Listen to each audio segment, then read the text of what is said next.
भागवत के तृतीय स्कंद के 25वें अध्याय के 7वें श्लोक से जो ये कपिल गीता प्रारंभ हुई, जिसमें भगवान कपिल नारायण से मां देवहूति ने प्रश्न किया कि बेटा ये इंद्रियां तृप्त कैसे हो। इन असद इंद्रियों के द्वारा मैं इतनी दुखी हूं कि दुनिया के सारे पदार्थों को भरपूर प्रदान करने के बाद भी ये आज तक बस नहीं बोली। तो कपिल नारायण भगवान ने कहा, मां ये इंद्रियां उस बकरी की तरह है। कैसे? एक राजा ने कहा मेरी बकरी का कोई पेट भर देगा तो मैं उसे इनाम दूंगा। बहुत लोग आए महाराज बकरी का पेट भरने के लिए, कांजू खिलाया, किशमिश खिलाया, बादाम खिलाया, लेकिन जैसे ही शाम को बकरी राजा के पास आती, राजा घास आगे करते, बकरी मुंह मार लेती, कोई उसका पेट नहीं भर पाया। एक महात्मा ने कहा राजन तुम्हारी बकरी का पेट हम भरेंगे। और वो महात्मा बकरी को लेकर के गए, उसके आगे घास की, जैसे ही वो घास खाने लगी डंडा खींच करके उसके मुंह पर मारा महाराज। फिर घास आगे की, जैसे खाने लगी फिर डंडा मारा, और मारते मारते बिना खाए पिए मोटी कर दी उस बकरी को महाराज। मोटी हो गई बिना खाए पिए। शाम को जब राजा के सामने वो बकरी आई तो राजा ने जैसे ही उसके सामने घास की तो महाराज बकरी ने घास खाना तो बहुत दूर की बात, उस घास की तरफ देखना भी पसंद नहीं किया। अपना मुंह फेर लिया महाराज, उस बकरी ने मुंह फेर लिया अपना। और जब अपना मुंह फेर लिया तो राजा ने पूछा, हे महात्मा तुम ऐसा इसको क्या खिला करके लाए हो कि आज ये घास खाना तो बहुत दूर देखना भी पसंद नहीं करती।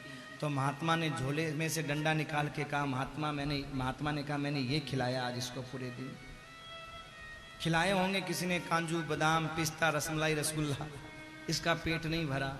पर जैसे ही महाराज उसको डंडा पड़ा तो उसका पेट भर गया।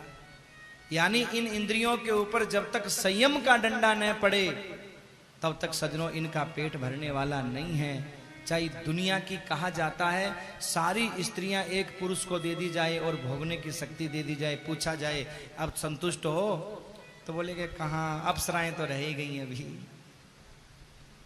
खाने की शक्ति दे दी जाए और दुनिया का सारा जितना भी ये 56 भोग क्या, 57 भोग क्या, चाइनीज फूड क्या, बंगाली फूड क्या, सारा खाने की शक्ति दे दी जाए, फिर पूछा जाए अब संतुष्ट हो, कहेगा नहीं नहीं अभी कहां संतुष्ट है। क्यों?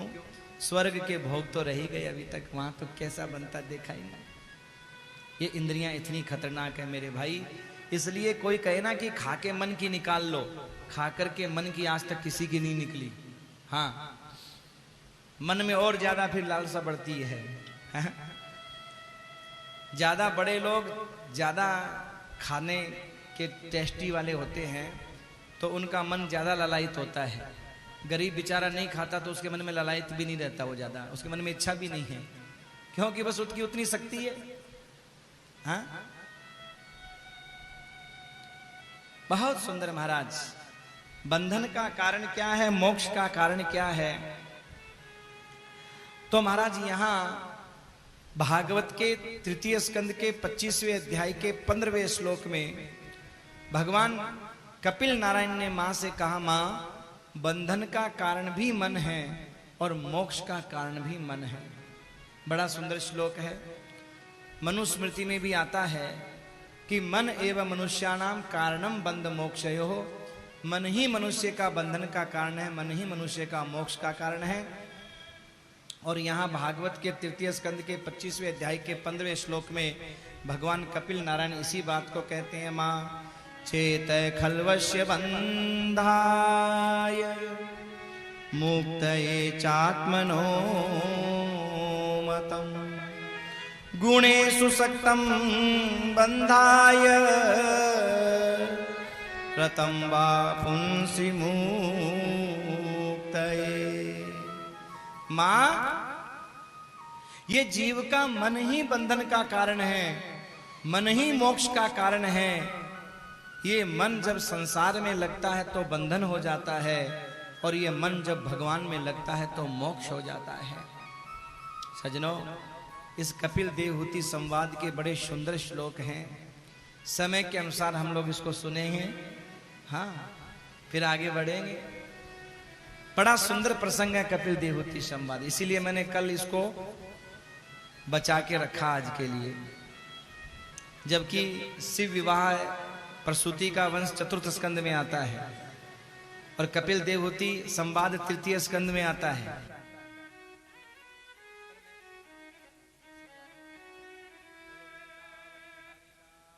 की जय,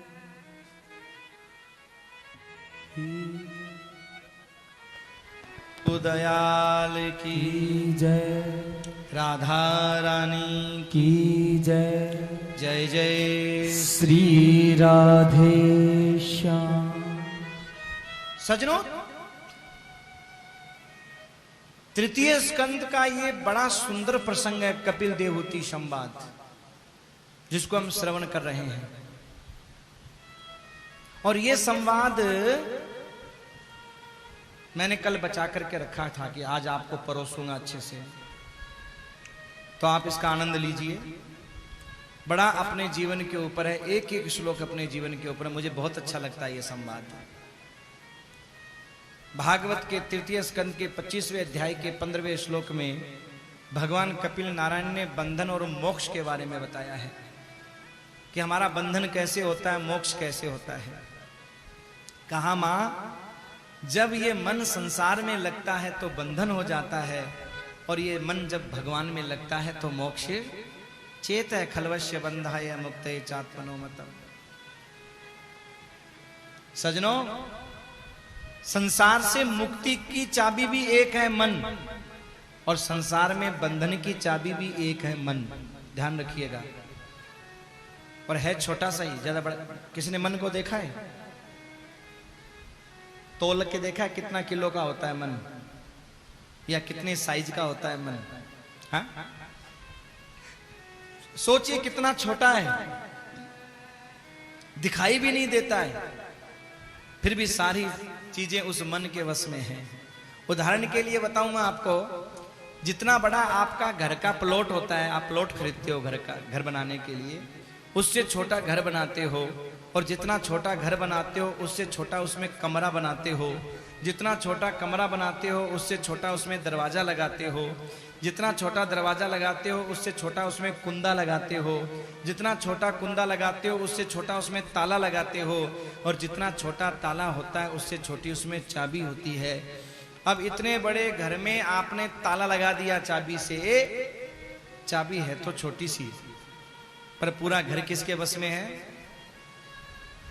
उस चाबी के बस में है।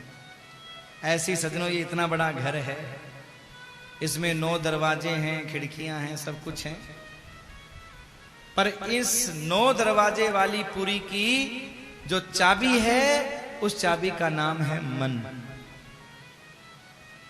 बस इसका ताला उसी से खुलता है। अच्छा, एक बात और देखिए, आप कहोगे महाराज बंधन और मोक्ष का कारण एक ही कैसे हो सकता है, मन ही कैसे हो सकता है, अलग अलग होना चाहिए। तो हम आपसे पूछें कि आप जब ताला बंद करते हो तो वो चाबी कोई अलग होती है क्या, और ताला खोलते हो तब अलग होती है क्या? हा? एक ही चाबी से ताला खुलता है, एक ही चाबी से ताला बंद होता है। अगर अंतर होता है तो चाबी को घुमाने का